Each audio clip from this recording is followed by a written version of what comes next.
Bonjour à tous, bienvenue sur cette nouvelle vidéo. Aujourd'hui, on plonge dans un sujet brûlant. Les tensions entre l'Algérie et la France, marquées par la fin des accords de 1968 et un véritable scandale politique à Paris. L'Algérie affiche une assurance impressionnante face à une France en proie à des contradictions diplomatiques. Accrochez-vous, on décrypte tout ça avec un regard neuf. Comment Alger redéfinit les rapports de force et pourquoi la France semble perdre pied. C'est parti. Ces dernières années, les relations entre l'Algérie et la France ont pris un tournant spectaculaire.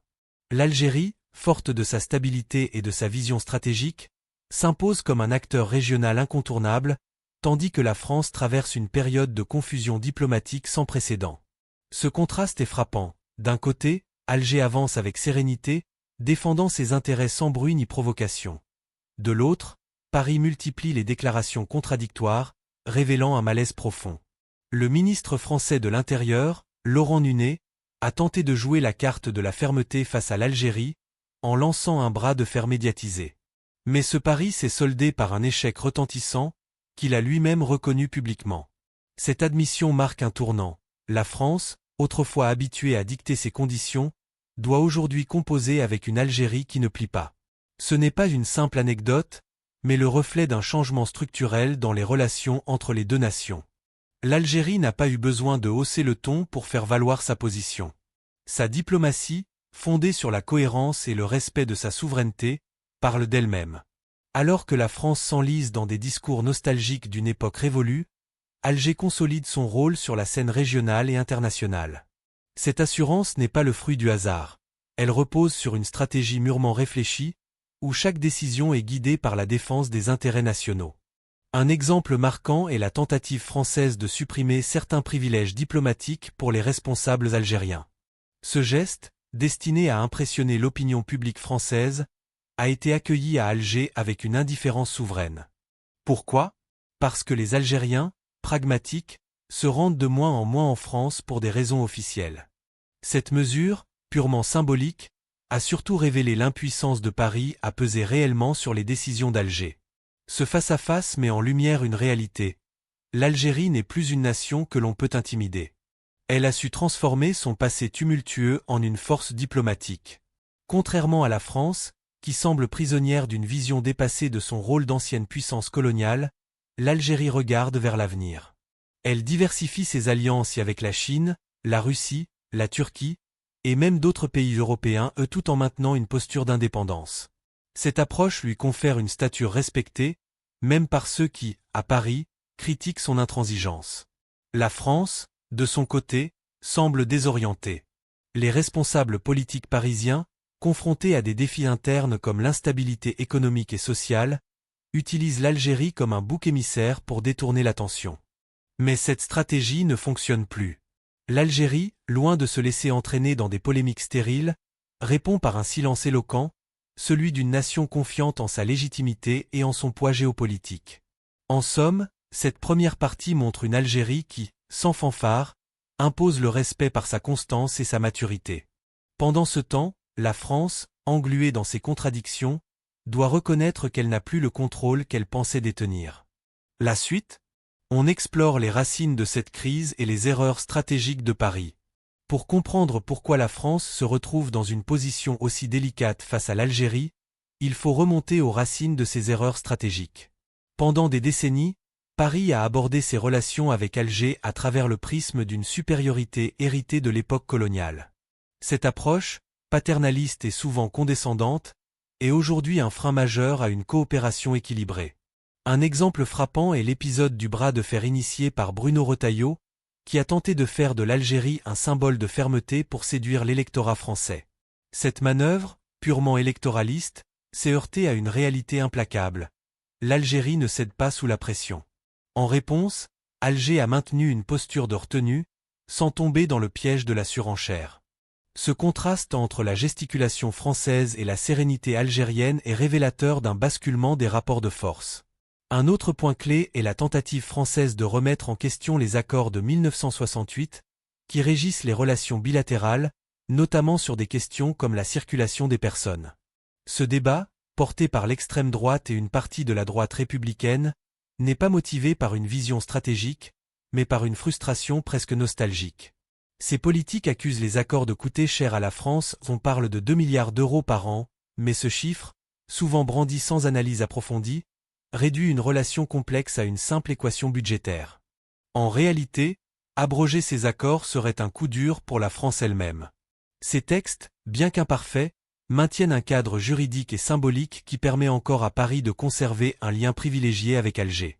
Une rupture unilatérale ne ferait qu'accélérer la marginalisation de la France au profit d'autres partenaires, comme la Chine ou la Turquie, qui gagnent du terrain en Algérie. Cette obsession de la fermeté cache une vérité plus profonde. La France ne sait plus comment dialoguer avec ses anciennes colonies. Oscillant entre nostalgie coloniale et volonté de réaffirmer son autorité, elle peine à accepter l'Algérie comme un partenaire égal. Ce malaise est aggravé par les défis internes auxquels la France fait face. Crise économique, tensions sociales et une classe politique divisée. Dans ce contexte, l'Algérie devient un symbole commode pour détourner l'attention, mais cette stratégie ne trompe plus personne. Pendant ce temps, l'Algérie tire parti de sa position stratégique. Sa stabilité politique, dans une région marquée par les crises, lui confère un avantage indéniable. Elle a su consolider ses institutions et éviter les bouleversements qui ont frappé d'autres pays voisins. Cette résilience, combinée à son expertise dans des dossiers clés comme la lutte contre le terrorisme au Sahel, fait d'Alger un acteur incontournable. Même les responsables français, comme Laurent Nunez, reconnaissent cette réalité. L'Algérie est un partenaire essentiel, notamment en matière de sécurité et de gestion migratoire. Mais au lieu de bâtir sur cette complémentarité, la France s'enferme dans une logique de ressentiment. Les débats sur les accords de 1968, loin de proposer une vision d'avenir, trahissent une peur, celle de voir l'influence française s'effriter face à une Algérie qui s'affirme et à d'autres puissances qui avancent. Dans la prochaine partie, on explore comment l'Algérie a su transformer ce défi en opportunité, redéfinissant son rôle sur la scène internationale. Si l'Algérie sort renforcée de cette crise, c'est parce qu'elle a su transformer son histoire et ses atouts en levier de puissance. Contrairement à la France, qui semble prisonnière de son passé, Alger regarde vers l'avenir avec une stratégie claire. Diversifier ses alliances, consolider sa stabilité et affirmer son autonomie. Un des piliers de cette montée en puissance est la stabilité politique de l'Algérie. Dans une région secouée par des conflits et des bouleversements, Alger a su préserver ses institutions et éviter les effondrements internes. Cette continuité lui permet de jouer un rôle central dans des dossiers cruciaux, comme la lutte contre le terrorisme au Sahel ou la gestion des flux migratoires. Les experts, y compris en France, saluent l'expérience opérationnelle des forces de sécurité algériennes, considérées comme une référence en Afrique. Sur le plan économique, l'Algérie capitalise sur sa position de fournisseur énergétique clé. Dans un monde marqué par les crises énergétiques, notamment depuis la guerre en Ukraine, le gaz algérien est devenu vital pour l'Europe. Des pays comme l'Italie se tournent de plus en plus vers Alger pour réduire leur dépendance au gaz russe. Cette nouvelle donne renforce le poids diplomatique de l'Algérie, qui n'est plus un simple fournisseur, mais un partenaire stratégique. La France, qui n'a pas su bâtir une relation énergétique équitable avec Alger, se retrouve marginalisée dans ce domaine. Sur le plan diplomatique, l'Algérie excelle dans l'art de l'ouverture contrôlée.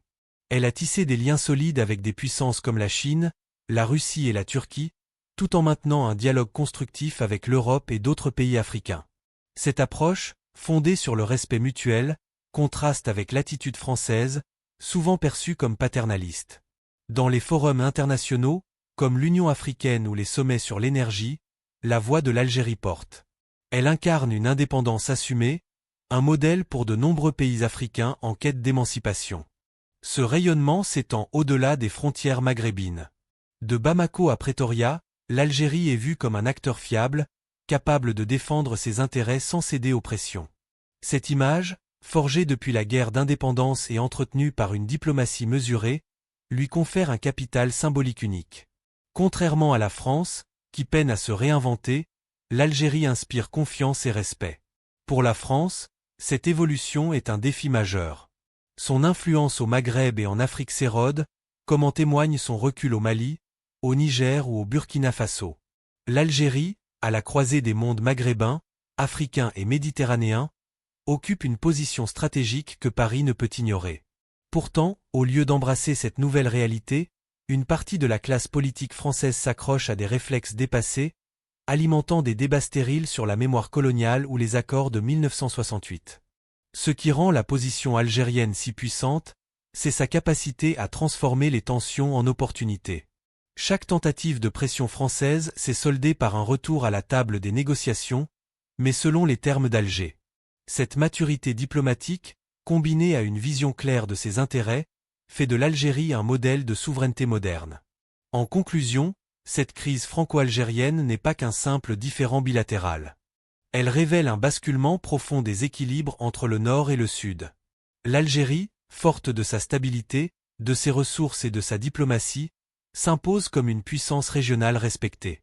La France, elle, doit apprendre à dialoguer d'égal à égal, abandonner ses réflexes paternalistes et reconnaître que l'époque de la domination est révolue. L'histoire se réécrit, et c'est l'Algérie qui, par sa cohérence et sa dignité, en trace les nouvelles lignes.